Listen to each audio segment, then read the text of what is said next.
Practice Test 3. In this test, you will hear a number of different recordings, and you will have to answer questions on what you hear. There will be time for you to read the instructions and questions, and you will have a chance to check your answers. In the IELTS listening test, the recording will be played once only. The test is in 4 sections. In the exam, you will be advised to write all your answers in the listening question booklet. At the end of the test, you will have 10 minutes to transfer your answers to an answer sheet. Now look at Section 1 in your book. Section 1. You are going to listen to a conversation between 2 friends who are discussing the organisation of a party. As you listen, answer the questions. Write no more than 3 words for each answer. First, you have some time to look at questions 1 to 5.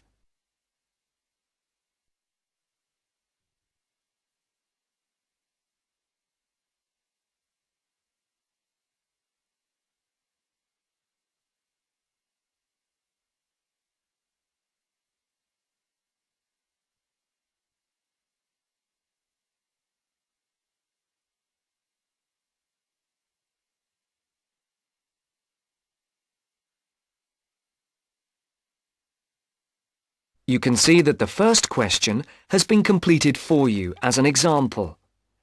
The part of the conversation relating to this example will now be played for you.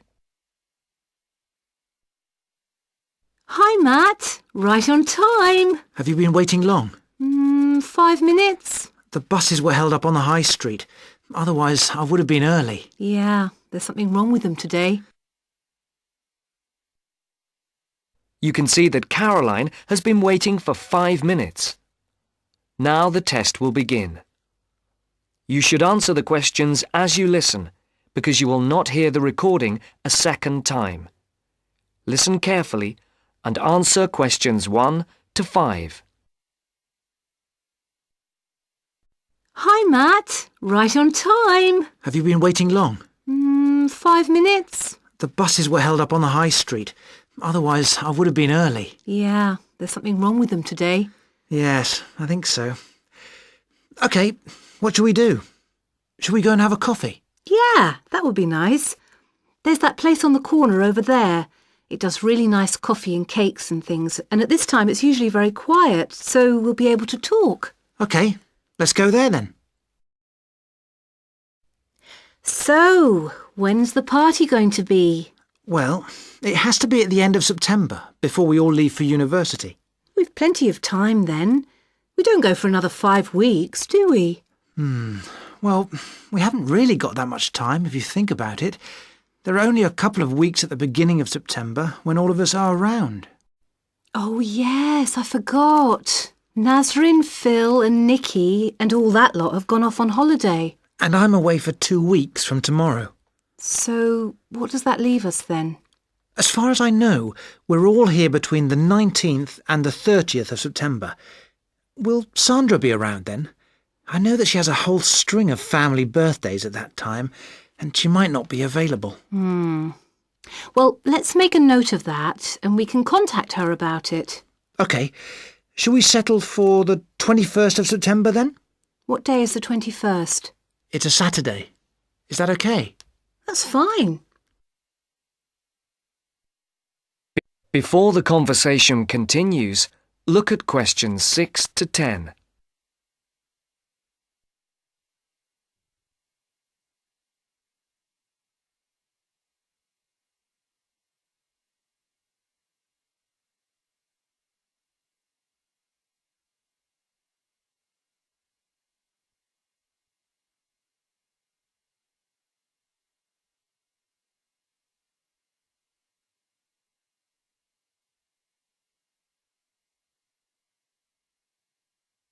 As you listen to the second part of the conversation, answer questions 6 to 10. For these questions, there are 3 alternatives, A, B, and C. Decide which alternative is the most suitable answer and circle the correct letter. And now for the tricky bit. Where are we going to hold it? Well, I spoke to Nikki last week and she volunteered her place as they have a huge house and garden. Oh, fantastic. Will her parents be around? Yeah, I think so, but she said they won't mind. Oh, right. Well, my parents wouldn't like it at all. Nor mine. But is it definite? Yes. When I spoke to her, she said it was definitely on. I'll just have to confirm the dates with her. We thought it would be one weekend in September, so I'll just have to make sure that that one is okay. One thing Nikki suggested, we could have a daytime party, as we could be outside if the weather is fine. Oh, wow. How far out does she live? It's not that far. Do you know where West Road crosses the bridge? Yeah. It's the first house on the right, with that huge drive up to the front door. Oh, right. I know exactly where it is. The road is off the A33 and runs north, then over the bridge and first on the right. I know it. Oh, the place is amazing. You know it has a big swimming pool. Does everyone know where she lives? Most of her friends do, but not all. But it doesn't matter, as we can put this map Nikki sent me in with the invitation. How shall we do the invitation? We can do it on the computer. I can scan the map and we'll put it all onto an A4 page. Is this the address? Can I just write the address down? It's 93 West Road, and I'll take the phone number. It's 477130. Right. There's one other thing. Yes? We're all giving £10 towards refreshments and food. There'll probably be a barbecue. Do you think that's enough? Oh, right. Yeah, that's fine. And everyone will have to help tidy up afterwards, including the boys. That's the end of section 1. You now have half a minute to check your answers.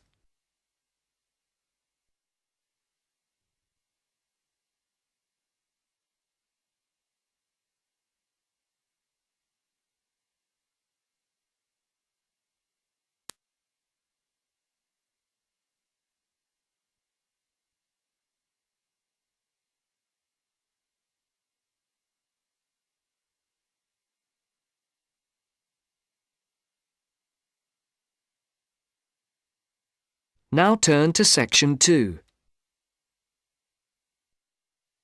Section 2. You are going to hear a tutor talking to a group of philosophy students. First, look at questions 11 to 13.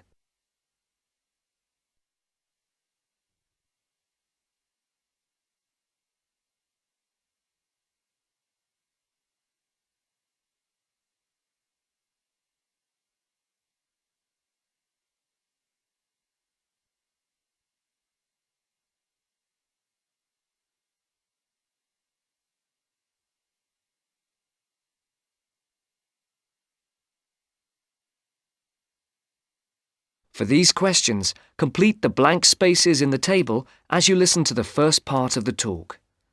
Write no more than 2 words for each answer.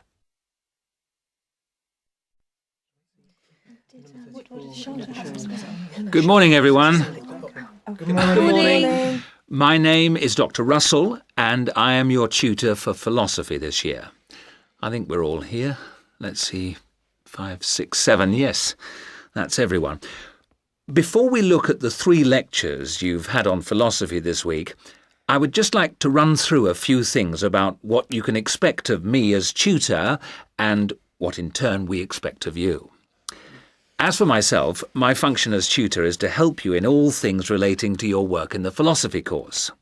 The help that I am able to give is, of course, mainly academic.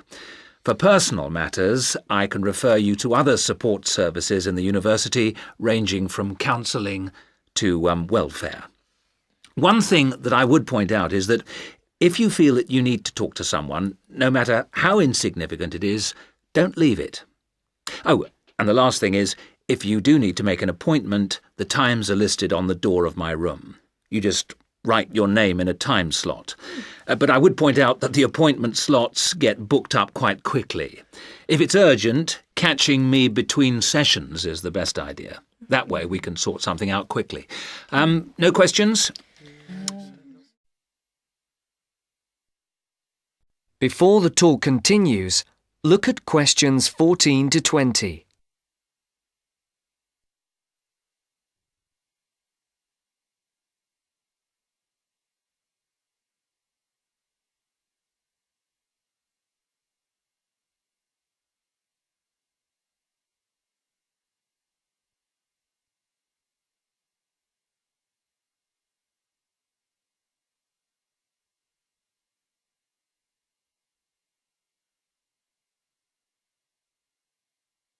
As you listen to the second part of the talk, answer the questions. For questions 14 to 19, circle the correct letter, A, B or C. For question 20, write no more than 3 words for the answer. OK.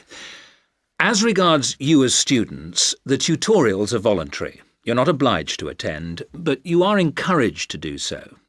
Last year, for the first time, a register was kept of students attending lectures, and this year tutors are being asked to keep a register of tutorial attendance. This is not a formal register, and not all tutors will be doing it, but in the philosophy department, all of us have chosen to keep registers. Another point that's being emphasised this year is punctuality. When we did exit questionnaires, we found that people arriving late for tutorials and lectures was the single most annoying thing for the majority of students. I would therefore ask you to try to be on time for the tutorials, and for all your other classes for that matter. As regards the tutorials themselves, we will have a review of the philosophy lectures of the week before, with the discussion being led by one of you each week. There is, of course, some planning involved, but you should rely primarily on the notes you made at the lectures. This will not take up the whole of the 90 minutes allocated to the tutorial. For the rest of the time, we will look at a particular philosopher, period or concept for which you will be expected to do some preparation each week. This will range from reading about a particular individual or concept to preparing a brief outline on a subject of your choice. How much you put into this depends on you, but we're not expecting in-depth analysis at this stage. Are there any questions so far? I'd just like to ask whether the work we do in the tutorials counts towards our continuous assessment, and if so, how much? I was just coming on to that point. All the work you do in the way of essays and project work that is graded counts towards your continuous assessment grades. The mini presentations and lecture discussions will not be graded, but obviously, as time goes on, these activities will, I hope, have an impact on your work and hence your scores. Does that answer your question? Basically, yes. But what about... That's the end of section 2. You now have half a minute to check your answers.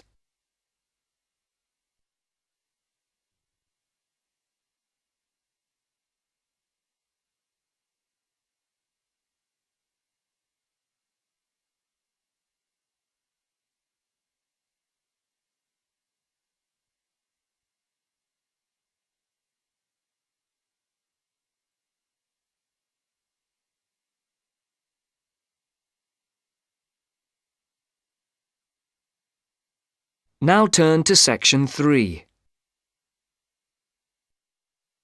Section 3. You are going to listen to a conversation between 2 students about preparing a questionnaire as part of an essay assignment. First, look at questions 21 to 24.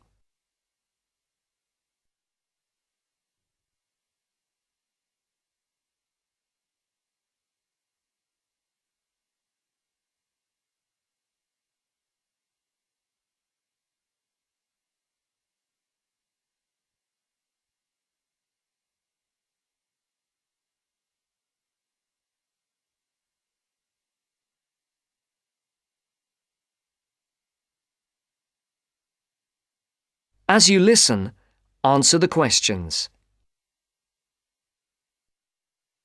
I've never written an essay of more than 1,500 words before, Anne. Me neither, Mark, and it scares me. I wouldn't worry. We'll just have to pretend it's 4 essays of 1,500 words and join them together. It says here in the assignment notes Dr. Brightwell gave us that we're to write between 5,000 and 6,000 words on some aspect of students' attitudes, backed up by our own research, which we present in the form of tables, graphs, charts or whatever, and supported by reference to the list of books she gave us. Oh, I didn't realise there had been so many social science books written about students. Oh, yeah. There are a lot. And the questionnaire? Yes, we have to prepare a questionnaire to gather our own data for the graphs, etc., and hand it in to Dr. Brightwell in draft form in 2 weeks' time. 2 weeks? That's what she said, and what it says here. She says that it's better to have it checked before we go on to collect the information and start the writing. Suppose she's right. We'd better get started then. But she didn't say how we were going to put the questionnaire together. Does it say anything in the notes? Nope. It only says that we are limited to 4 sides of A4 and no more than 50 questions. If that's the case, it's not that bad. Before the conversation continues, look at questions 25 to 30.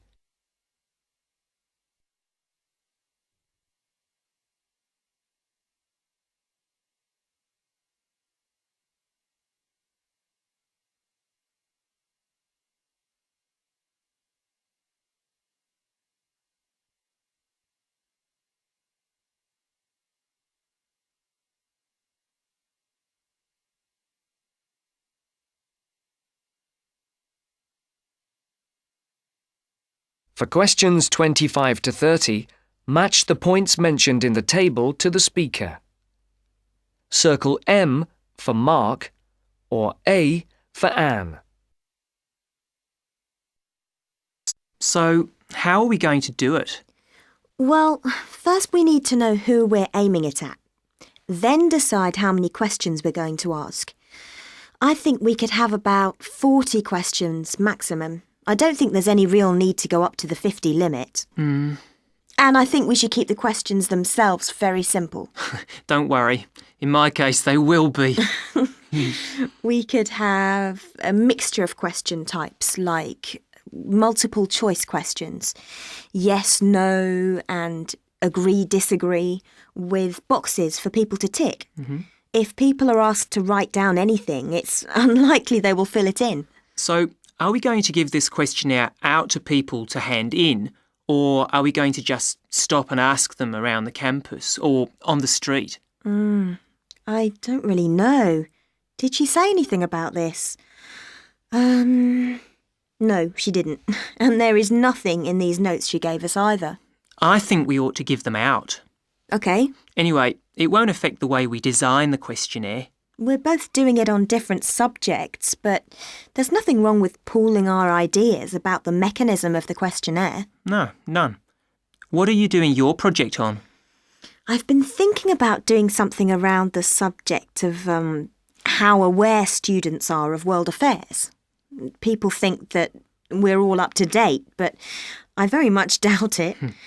It would also be interesting to compare students in different years. And you? I'm doing something on health and sport and whether students are more or less active since they came to university. Sounds interesting. As the questionnaires can be anonymous, I'll fill in your first questionnaire for you. But I'm sure you won't be surprised by my answers. Somehow, I don't think so. I suggest we put together about 20 or 25 questions each and then meet tomorrow or the day after and compare them. Are you going to type yours up? Yeah, then I can come round to your place and we can work on them. You've got a laptop, haven't you? Yes, and I've got some new design software so we can play around with the layout. Brilliant. Are you any good at doing charts and things? I know how to do simple things on the computer, but we'll sort something out. OK. I feel much better about all this now. It doesn't seem quite as bad as I first thought. No, don't worry, we'll get it done. That's the end of section 3. You now have half a minute to check your answers.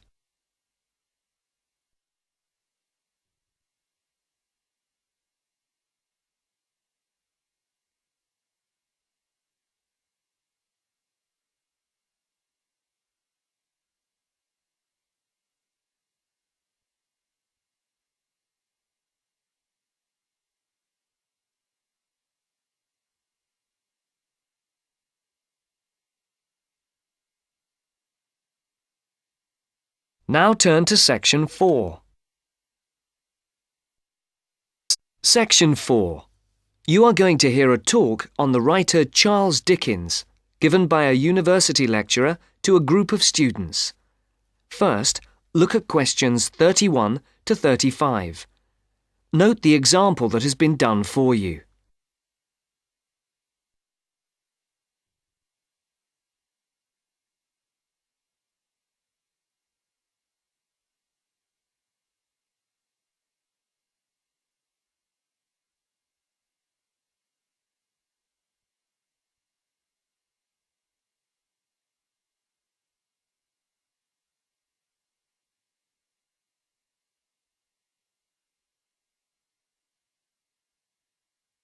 As you listen to the first part of the talk, tick the appropriate box for questions 31 to 35. Good morning. My name is Professor Sarah Lennon, and I'm here today to talk to you about the works of one of the greatest writers in the English language, Charles Dickens. He wrote many books, and if we bear in mind that there are over 2,000 characters in his stories, we can get an idea of the complexity of his work. I've selected one novel from your reading list that I would like to talk about to illustrate his genius, namely Dombey and Son. But before we look at this work in earnest, I thought it might be a good idea to have a quick look at his life, and also at a few of the major events that happened during his lifetime, so that we can try to put his writing into perspective. Dickens was born on the 7th of February 1812, at the time when his father was working in Portsmouth Dockyard. His father was transferred to London in 1814. To help give us a picture of the time Dickens was born into, it's worth noting that in 1814, when Dickens was 2, the first efficient steam locomotive was constructed in Newcastle upon Tyne. Then, in 1817, the year that Queen Victoria was born and Waterloo Bridge in London was opened, the Dickens family moved away from London. And to give Dickens' life a literary perspective, in the following year, works by other famous English writers were published: Jane Austen's Northanger Abbey and Persuasion, Mary Shelley's Frankenstein, and Scott's The Heart of Midlothian. When Dickens was almost 10, his family circumstances changed, and in 1822 the family moved back to London. In 1824, John Dickens was arrested for debt and imprisoned in the Marshalsea, near London Bridge, in London. This event had a profound effect on Dickens' writing. From 1827, Charles Dickens had various jobs as solicitor's clerk, freelance reporter, and newspaper reporter. Before the speaker continues the talk, look at questions 36 to 40.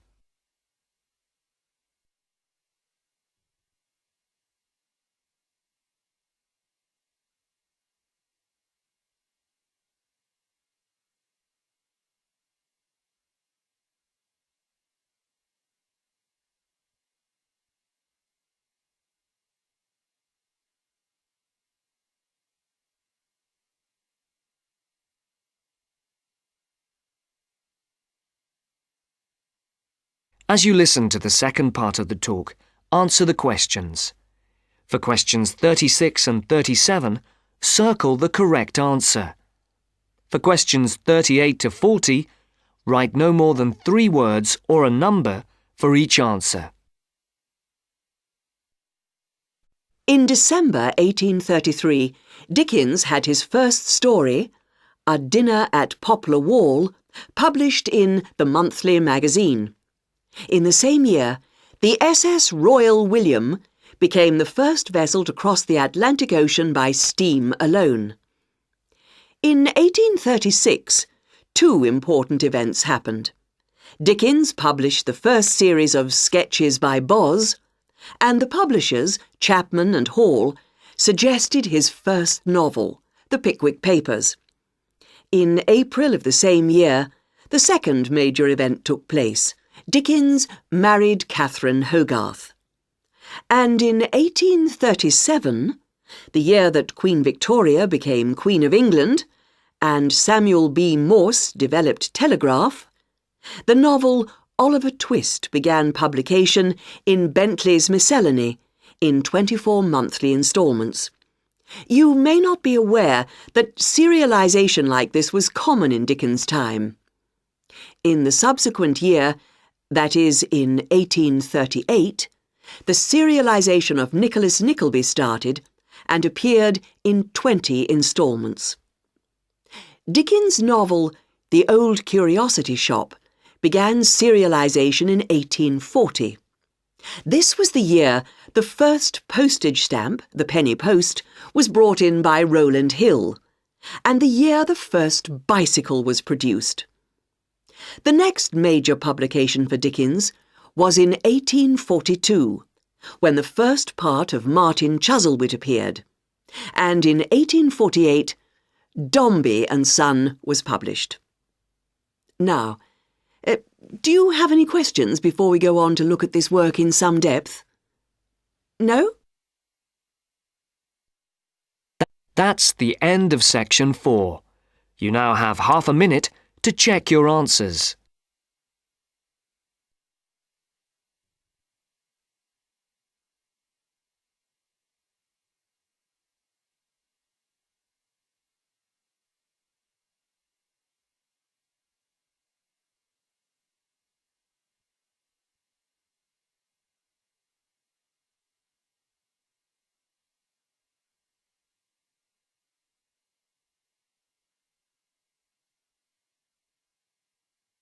That is the end of the test. You now have 10 minutes to transfer your answers to your IELTS listening answer sheet.